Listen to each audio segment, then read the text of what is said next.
Hi everyone, I'm Sam Wade, this is SAMSEATS, and today we are going to taste some amazing Italian food right here in London. More specifically, we're going for one dish in particular, the spaghetti carbonara. How do I know it's the best place in London for spaghetti carbonara? Well, I asked you guys on Instagram where the best places were, and this name just kept coming up. Taverna Trastevere is where they serve some really authentic, delicious Roman food, and I can't wait to go and see what it's like. Based in Clapham Junction, just a short stroll from the well-known Clapham Junction station, this Roman taverna has been setting taste buds alight with their selection of Roman style food. Serving all of your favourites such as bruschetta, supli and affogato, they have a menu that focuses on fresh ingredients served traditionally.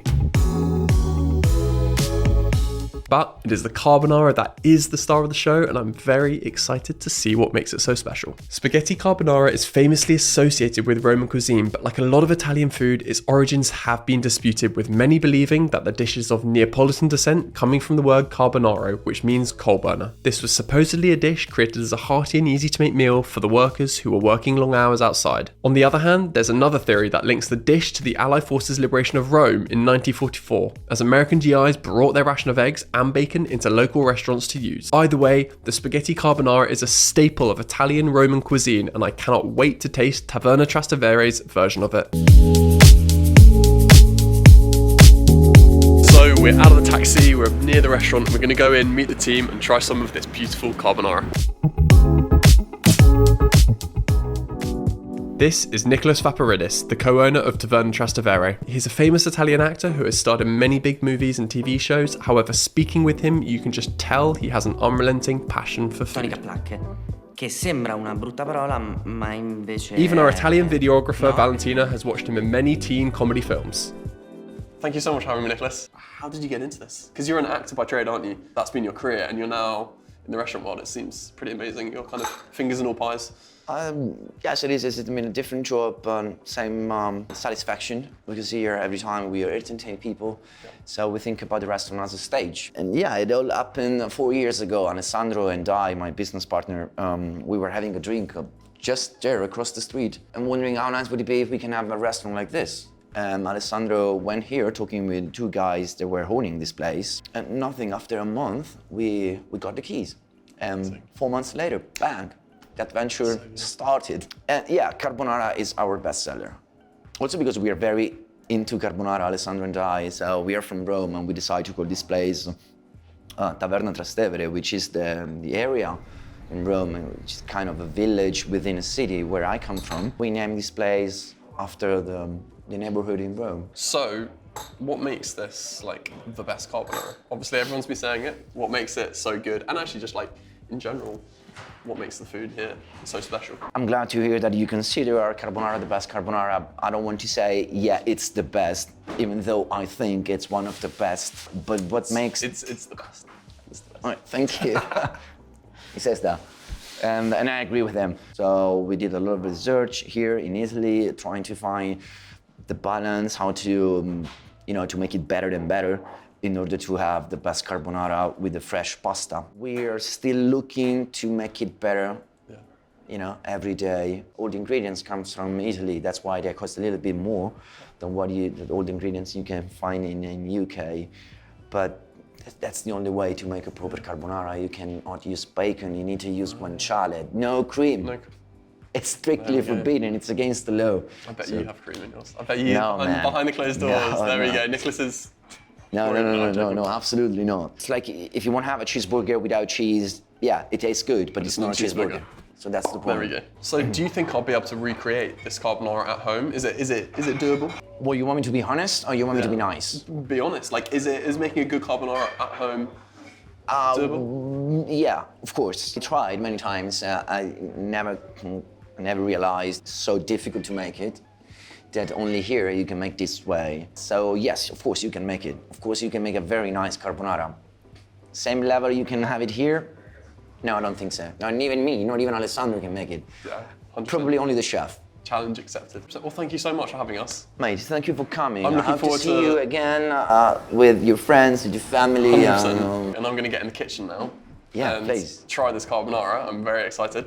And then after you try the carbonara, you can finally tell us if it's the best carbonara you have. If it's the best carbonara in London. Yeah. I'm sure it will be. Thank you so much. Thank you, my friend. Thank you very much. Thank you again to Nicholas, but I've been itching to get in the kitchen and discover the Taverna Trastevere secrets since we've arrived, and it's finally time to do that.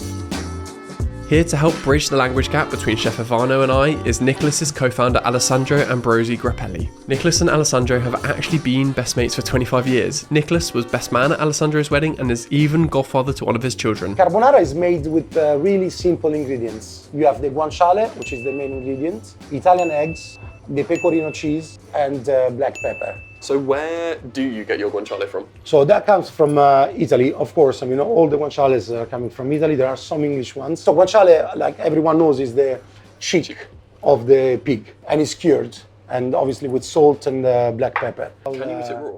Yes. I guess it's salt cured, isn't it?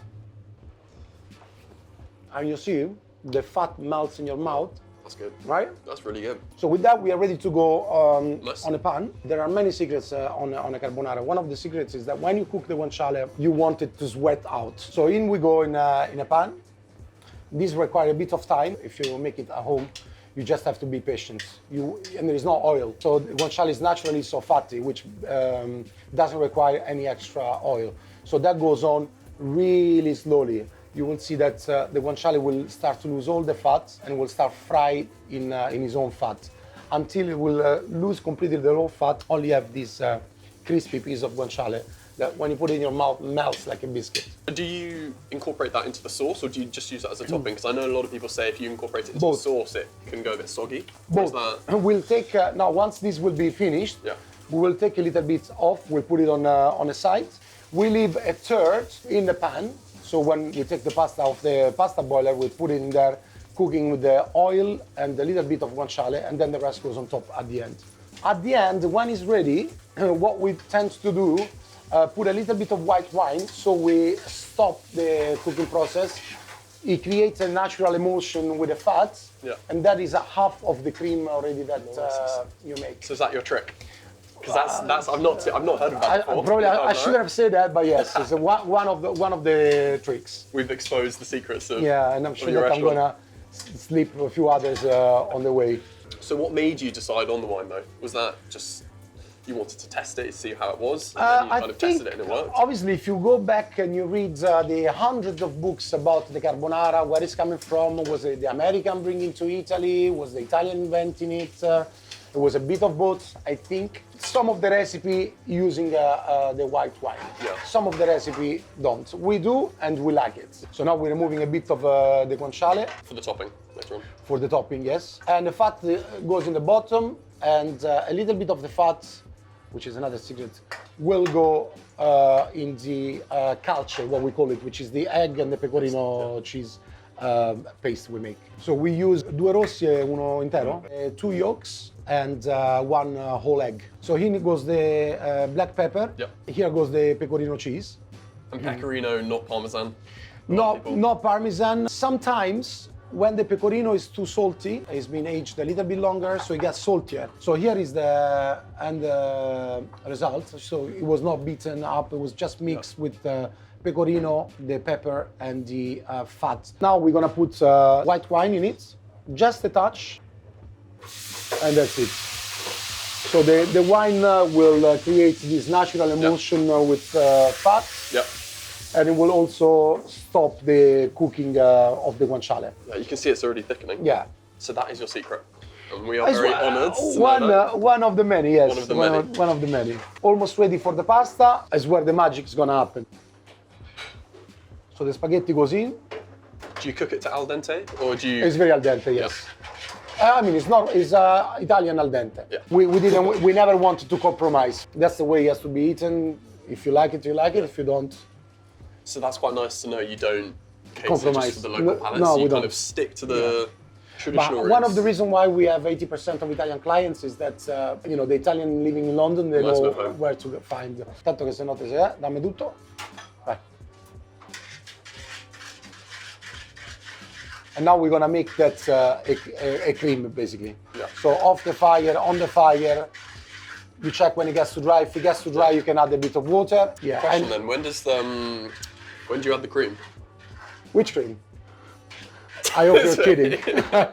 I'm joking, I'm joking. I thought you were not joking for a second. No, I'm joking, I was joking. It's not carbonara if it has cream. Exactly.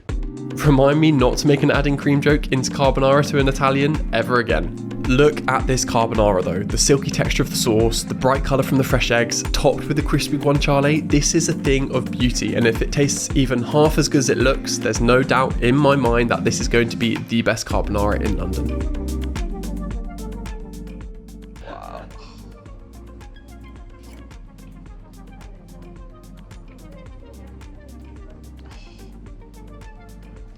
Guys, smashed it. It's just the flavours, like the ingredients, I don't know, all of it just comes together so nicely. And I love that bit of wine. Guys, you have to try as well, but please. This is not a bad breakfast to have. Yes, we are filming in the morning, and I'm having carbonara for breakfast. A piece of guanciale, you know? I like the crunchiness. There we go, you can tell it's good. It's going all over me. Thank you again to Alessandro and Ivano for showing us how they have brought the carbonara from their home in Rome over to London. Now it's time to take it from the restaurant to my kitchen. Not gonna lie, after tasting just how good this was, I'm a little bit nervous. The bar is certainly set high for when I try this in my own kitchen. Let's give it our best shot. So we're back in the kitchen and we're now going to make the carbonara at home. This is going to be a really accessible, really easy recipe for you guys to follow. Only a few ingredients. I've got some eggs, pecorino. This one's quite salty, so I'm not going to salt the pasta water as much. We've got some guanciale, freshly cracked black pepper, and some good quality pasta. We're not making our own pasta, but this is the best of the best you can get from the shops. Any old spaghetti will do, I think, as long as you cook it right and you don't overcook it so it's a sludgy mess. Let's do some cooking. Right, so I'm just chopping off all the peppery bits because, as actually Alessandro explained very nicely earlier, the pepper is what they use to cure it, and so if you have too much of it, it can be quite strong when you cook it and it can burn.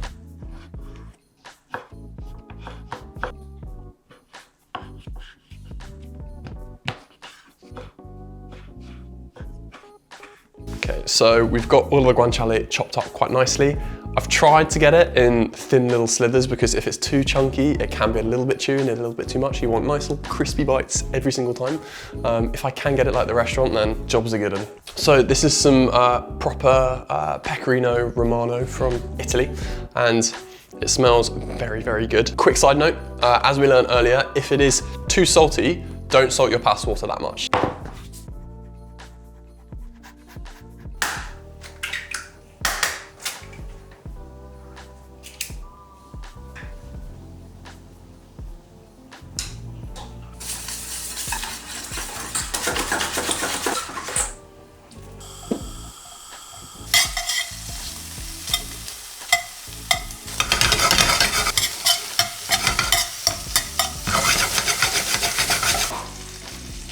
Just renders down into a beautiful little golden crispy nugget. Now we have the nice crispy golden guanciale. I'm going to take this out and then we're going to set aside some of the oil.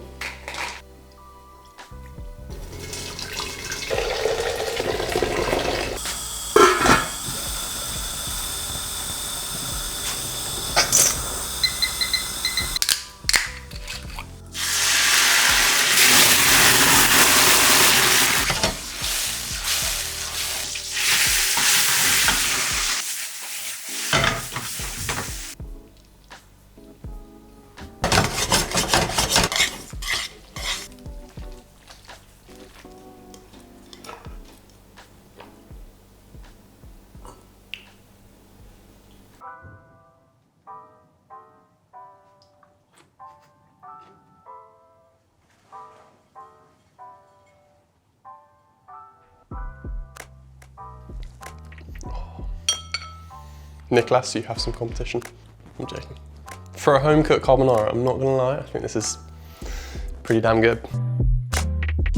Thanks so much for watching. I know this is something a little bit different to what I normally post on this channel, but I really hope you liked it. There's gonna be plenty more of this to come, and if you did like it, please hit the like button and make sure you subscribe so you know when my next long video drops. Which restaurant food would you like me to see me recreate next? Let me know in the comments below. See you next time.